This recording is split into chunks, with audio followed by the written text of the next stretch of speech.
ఇది ఒక అనుభవం వేయడం లాంటిది కాదు, కానీ ప్రపంచ ఆర్థిక వ్యవస్థను తలకిందులు చేయగల ఒక శక్తివంతమైన స్టెప్. పేరు టారిఫ్. వేసింది అమెరికా అధ్యక్షుడు డొనాల్డ్ ట్రంప్. ఒకప్పుడు ప్రపంచ దేశాలు వాణిజ్యం ద్వారా కలిసి అభివృద్ధి చెందాయి, కానీ ట్రంప్ అమెరికాను కాపాడటానికి ఇతర దేశాలను పెనలైజ్ చేయాలని నిర్ణయించాడు. ఈ కథలో చైనా, భారత్, మెక్సికో, యూరోప్ అన్నీ ప్రధాన పాత్రధారులే. మరి ఈ నిర్ణయం వల్ల అమెరికాకి లాభమా, నష్టమా? భారత్ పైన దాని ప్రభావం ఎంత పడింది? ఈరోజు మనం ట్రంప్ టారిఫ్ కథను ఫుల్ క్లారిటీతో తెలుసుకోబోతున్నాం. ముందుగా టారిఫ్ అంటే ఏంటి? ఇది బేసికల్లీ ఒక రకమైన పన్ను, కానీ ఇది మనం ఎవరిపైన వేస్తామంటే విదేశాల నుంచి వస్తున్న వస్తువుల మీద. ఉదాహరణకి మన దేశానికి చైనా నుండో అమెరికా నుండో వస్తువులు వస్తాయి కదా, అవి మన మార్కెట్లో చౌకగా అమ్మేస్తే మన స్థానిక బిజినెస్లు దెబ్బతింటాయి. అప్పుడు ప్రభుత్వం ఆ విదేశీ వస్తువుల మీద ఇంపోర్ట్ టారిఫ్ వేస్తుంది. అది ఒక రకంగా విదేశీ కంపెనీల మీద ఎక్స్ట్రా బర్డెన్ లాగా ఉంటుంది. దాంతో మన దేశ కంపెనీలకు రక్షణ కలుగుతుంది. కానీ టారిఫ్ తక్కువైతే మనం ఎక్కువగా దిగుమతి చేసుకోగలం, అంటే స్వదేశీ తయారీదారుల పైన ఒత్తిడి పడుతుంది. అందుకే ఇది ఒక 2-edged స్వార్డ్లా ఉంటుంది. 2016లో డొనాల్డ్ ట్రంప్ అధ్యక్షుడిగా ఎన్నికయ్యాక ఆయన నినాదం ఒక్కటే, అమెరికా ఫస్ట్. అంటే అమెరికా ఉద్యోగాలు, అమెరికా ఉత్పత్తులు, అమెరికా పరిశ్రమలు, అమెరికా రైతులు, ఈ నలుగురిని కాపాడటమే ఆయన ముఖ్య లక్ష్యం. అయితే అమెరికా అప్పటిదాకా ఇంపోర్ట్స్ మీద ఆధారపడుతుంది. చైనా నుండి వస్తువులు, భారత్ నుంచి మందులు, మెక్సికో నుంచి వాహన భాగాలు. ట్రంప్ చూసిన దృశ్యం, అమెరికాలో ఉద్యోగాలు తగ్గిపోతున్నాయి, విదేశాల నుంచి వస్తున్న వస్తువులు చాలా చౌకగా మార్కెట్లో వస్తున్నాయి, తన దేశ పరిశ్రమలు మూసిపోతున్నాయి. అందుకే ఆయన టారిఫ్ వార్ మొదలుపెట్టాడు. 2018లో మొదటి స్టెప్, ట్రంప్ చైనా మీద భారీగా టారిఫ్లు వేశాడు. 50 బిలియన్ విలువైన చైనా వస్తువులపై 25% టారిఫ్ వేశారు. తర్వాత 200 బిలియన్ విలువైన గూడ్స్ మీద 10-25% వరకు పెంచాడు. మొత్తం 500 బిలియన్ వరకు చైనా ఎక్స్పోర్ట్లపై టారిఫ్ వేశాడు. ఎందుకు వేశాడంటే చైనా అమెరికా టెక్నాలజీని చోరీ చేస్తుందన్న ఆరోపణ, అమెరికా మార్కెట్లో చైనా డంపింగ్ చేస్తుందని అభియోగం, intellectual property theft, currency manipulation. ఈ కారణాల వల్ల ట్రంప్ ఇక చాలు అన్నాడు.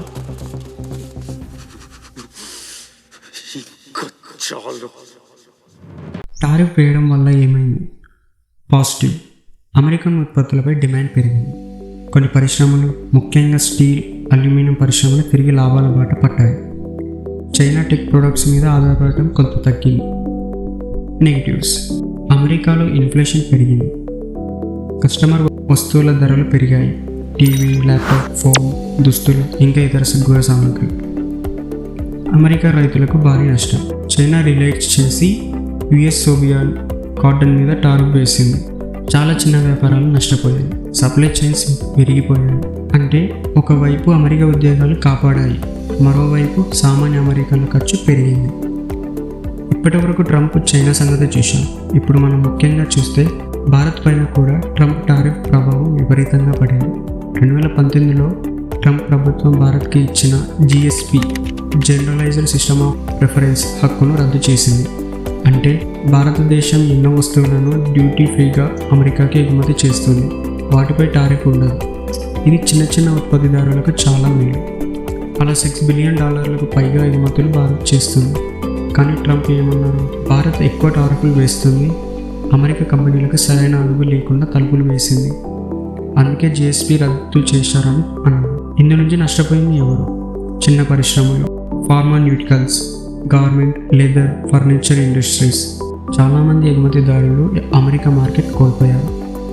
భారత్ కూడా కౌంటర్గా అమెరికా ఆల్మండ్స్, యాపిల్స్, వాల్నట్స్ మీద టారిఫ్ వేసింది. ఇది చిన్న ట్రేడ్ వార్ లాగే మారింది. ట్రంప్ టారిఫ్లు కేవలం చైనా, ఇండియా వరకు మాత్రమే కాదు, ఆయన యూరప్, కెనడా, మెక్సికో, టర్కీ లాంటి మిత్ర దేశాలపై కూడా టారిఫ్లు విధించారు. ఆయన నమ్మకం, అమెరికా ఎవరినైనా మోస్తుంది, కానీ ఎదుటి దేశాలు సరైన రీతిలో అమెరికా ప్రయారిటీ ఇవ్వడం లేదని. 2018లో US స్టీల్ మరియు అల్యూమినియంపై EU, కెనడా, మెక్సికో నుండి దిగుమతులపై టారిఫ్ 25% పెంచారు. దాంతో రిలేషన్స్ ప్రారంభమయ్యాయి. మెక్సికో కూడా US మీద టారిఫ్లు వేసింది, పోర్క్, చీజ్, యాపిల్స్ లాంటి ఉత్పత్తులపై. కెనడా కూడా రిలాక్స్ చేస్తూ యుఎస్ ఉత్పత్తులపై టారిఫ్ పెంచింది. ఈ పరిమాణం ఏం చేశాయంటే గ్లోబల్ ట్రస్ట్ యుఎస్ మీద తక్కువైంది. ట్రేడ్ అగ్రిమెంట్స్ ప్రమాదంలో పడ్డాయి. WTO పైన ఒత్తిడి పెరిగింది. ఈ ప్రభావం వల్ల చాలా దేశాలు తమ సరఫరా గొలుసులను తిరిగి పునఃస్థాపించుకున్నాయి. చైనా మీద భారీ టారిఫ్లు పడిన తర్వాత యుఎస్ కంపెనీలు ఆల్టర్నేటివ్ కంట్రీస్ వెతికాయి. అంటే వియత్నాం, ఇండోనేషియా, బంగ్లాదేశ్, ఫిలిప్పీన్స్ మరియు భారత్. అమెరికా కంపెనీలు చైనా +1 పాలసీ తీసుకొచ్చాయి. అంటే చైనా మీద ఆధారపడకూడదు, మరో దేశంలో పారలెల్ సప్లై చైన్ సెటప్ చేయాలి. ఇది భారత్కు ఒక పెద్ద అవకాశంగా మారింది. అందుకే యాపిల్ వంటి కంపెనీలు భారత్లో ఐఫోన్ తయారీలు పెంచాయి. ఫాక్స్కాన్, పాగట్రాన్ లాంటి కంపెనీలు ఇండియాలో పెట్టుబడులు పెంచాయి. PLI స్కీమ్ ద్వారా గుణాత్మకంగా అభివృద్ధి చెందింది. అంటే టారిఫ్లో ఒక ప్రాబ్లం అయినా వాటి వల్ల కొన్ని అవకాశాలు వచ్చిన మాట వాస్తవం. 2021లో ట్రంప్ పదవి నుండి వెళ్ళిన తర్వాత జో బైడెన్ అధ్యక్ష పదవి చేపట్టారు. అంతా అనుకున్నారు ఇప్పుడు టారిఫ్లు తగ్గుతాయి, కానీ బైడెన్ టారిఫ్లు ఎత్తేయలేదు. అందుకు కారణం domestic political pressure. American labour unions టారిఫ్లు ప్రోత్సహించాయి. చైనాపై మరింత అవిశ్వాసం. బైడెన్ అడ్మినిస్ట్రేషన్ మెల్లగా చైనా టారిఫ్లపై సమీక్ష మొదలుపెట్టింది. 2022-23లో కొన్ని ఎక్స్పెన్స్ ఇచ్చారు. ఉదాహరణకి electric vehicle batteries, some solar cells, medical equipment. అయితే మొత్తం స్ట్రక్చర్ మాత్రం అలాగే కొనసాగుతుంది. ఇండియాతో సంబంధాలు. బైడెన్ తత్వం మిత్ర దేశాన్ని కలుపుకొని చైనాను బ్యాలెన్స్ చేయాలి. దాంతో భారత్ అమెరికా సంబంధాలు తిరిగి మెరుగయ్యాయి. 2023లో జరిగిన మోదీ బైడెన్ సమ్మిట్ తర్వాత డిఫెన్స్ అగ్రిమెంట్స్, టెక్ కొలాబరేషన్ మొదలయ్యాయి.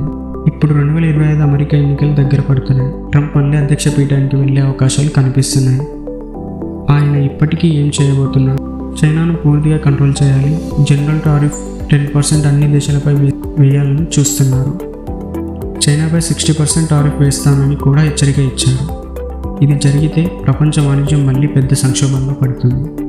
యుఎస్లో ధరలు మరింత పెరిగే అవకాశాలు, భారత ఎగుమతులపై కూడా ప్రభావం పడవచ్చు. కానీ ఇండియాకు మరింత సప్లై చైన్ ఆపర్చునిటీ కూడా వస్తుంది. అంటే ఇది ఒక డబుల్ ఎడ్జెడ్ స్వార్డ్ లాంటిది. 2024లో బైడెన్ ప్రభుత్వం మరోసారి చైనా టారిఫ్లు నిలిపివేయాలని పరిశీలించింది. కానీ యుఎస్ సెనేట్, లేబర్ గ్రూప్స్ తీవ్రంగా వ్యతిరేకించాయి. అందుకే 2025 వరకు ఎటువంటి పెద్ద మార్పులు జరగలేదు. కానీ చైనా యుఎస్ టెక్ వార్ ఇంకా కొనసాగుతుంది. హువావే, ZTE, టిక్టాక్ లాంటి కంపెనీలు ఇంకా నిషేధంలో ఉన్నాయి. సెమీకండక్టర్ సప్లైస్ కోసం యుఎస్, భారత్, తైవాన్, జపాన్ వైపు చూస్తుంది. భారత్ విషయానికి వస్తే 2025లో భారత్ అమెరికాతో FTA ఫ్రీ ట్రేడ్ అగ్రిమెంట్ చర్చలు మళ్ళీ ప్రారంభించబోతుంది. ఇది కుదిరితే GSP లాంటి ప్రయోజనాలు తిరిగి రాబోవచ్చు. అమెరికా కూడా భారత్ను ట్రస్టెడ్ పార్ట్నర్గా చూస్తుంది, ఎస్పెషల్లీ డిఫెన్స్ అండ్ స్పేస్ కేటగిరీలో. ఇవన్నీ చూస్తే ట్రంప్ టారిఫ్లు వేసిన ప్రతిఫలాలు అస్తిత్వంలోనే ఉన్నాయన్నమాట. టారిఫ్ అనేది ఒక ఆయుధం, వాణిజ్య యుద్ధాల్లో రాజకీయ నేతలు ఉపయోగించే ఒక సాధనం. అయితే అది వాడే తీరుపైనే లాభము నష్టము ఆధారపడి ఉంటుంది. ట్రంప్ టారిఫ్లు అమెరికాలో కొన్ని పరిశ్రమలకు ప్రాణం పోశాయి, కానీ సామాన్యుల ఖర్చు పెరిగింది. ప్రపంచవ్యాప్తంగా తీవ్రత పెరిగింది. భారత్కు కొంత నష్టం, కానీ కొంత అవకాశం. ఇప్పుడు ప్రశ్న, 2025లో ట్రంప్ తిరిగి వస్తే ప్రపంచ వ్యాపార నిర్మాణం మరోసారి కలికిమవుతుంది. లేదా భారత్, అమెరికా కలిసి కొత్త మార్గం తయారు చేస్తారు? ఇది మనం చూడాల్సింది. ఈ వీడియో నచ్చితే ఒక లైక్ చేయండి, కామెంట్స్లో మీ అభిప్రాయం చెప్పండి. ట్రంప్ తిరిగి రావాలా బాగుంటుంది. మా ఛానల్ని తప్పకుండా సబ్స్క్రైబ్ చేయండి. ప్రపంచానికి అర్థం కావాల్సిన విషయాలను మేము మీకోసం తీసుకొస్తాం.